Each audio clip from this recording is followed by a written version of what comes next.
3 मार्च 2026 को साल का पहला चंद्र ग्रहण लगने जा रहा है, जो फाल्गुन पूर्णिमा पर लगेगा, यानी कि जिस दिन होलिका दहन होती है। ये ग्रहण भारत में स्पष्ट रूप से दिखाई देगा, इसलिए इसका सूतक भी मान्य होगा। चंद्र ग्रहण का सूतक काल 9 घंटे पहले प्रारंभ होता है, जबकि वहीं सूर्य ग्रहण का सूतक काल 12 घंटे पहले प्रारंभ होता है। ये ग्रहण न केवल ज्योतिष शास्त्र बल्कि हमारे भाग्य और राशियों पर भी बड़ा प्रभाव डालेगा। जहाँ कुछ राशियां ऐसी हैं जिनकी किस्मत चमक जाएंगी, वहीं कुछ राशियां ऐसे भी हैं जिनको इस होली पर सावधानियों की जरूरत है।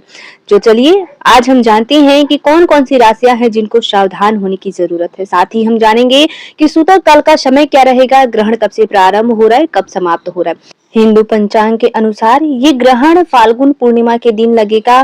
3:20 पर यह प्रारंभ होगा दोपहर के समय, और वहीं ग्रहण समाप्त होगा शाम के समय 6:47 पर। हमारे भारत के 20 से भी अधिक हिस्सों में ये ग्रहण दिखाई देगा, इसीलिए इसका सूतक मान्य होगा। और इस ग्रहण का खग्रास प्रारंभ होगा शाम 4:34 पर, और वहीं इस ग्रहण का मध्य काल होगा शाम 5:63 पर, और 6:47 पर ग्रहण समाप्त होगा। तो इस तरीके से भारत में ये चंद्र ग्रहण दिखाई देगा।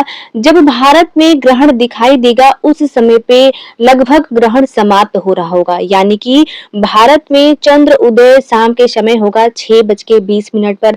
तो भारत में ये ग्रहण लगभग 25 मिनट तक ही देखा जाएगा।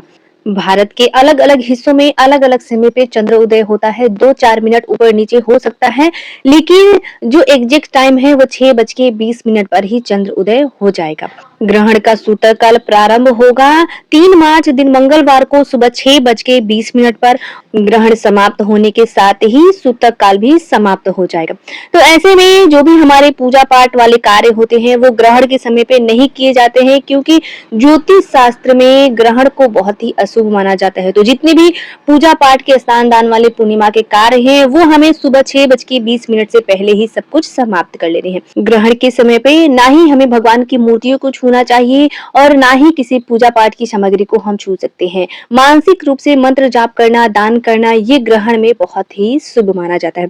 इसके साथ एक चीज मैं और बताती चलूं कि जो राशियां हैं जिनको सावधानी रहने की जरूरत है इस ग्रहण पे, वो राशियां हैं कन्या, कुंभ, मीन और मिथुन। इन राशियों को इस ग्रहण के समय पे बहुत ही सावधानी रहनी है और होली में भी बहुत ही सावधानी के साथ रहना है। साथ ही मैं ये भी बता दूं कि मेष, वृषभ, सिंह और धनु की किस्मत चमकने वाली है। ग्रहण के समय पे गर्भवती महिलाओं को कुछ बातों का ध्यान रखना है, जैसे कि सबसे पहले तो घर से बाहर नहीं निकलना है 3:20 से ही। साथ ही में इस समय पे चाकू, छुरी, कैंची, इन सभी चीजों का, नुकीली चीजों का हमें इस्तेमाल नहीं करना है। गर्भवती महिलाओं को ग्रहण के समय पे बहुत ही सावधानी के साथ रहनी चाहिए। साथ ही में चाहे तो अपने पेट पर हम गेरू या गोबर का लेपन भी कर सकते हैं।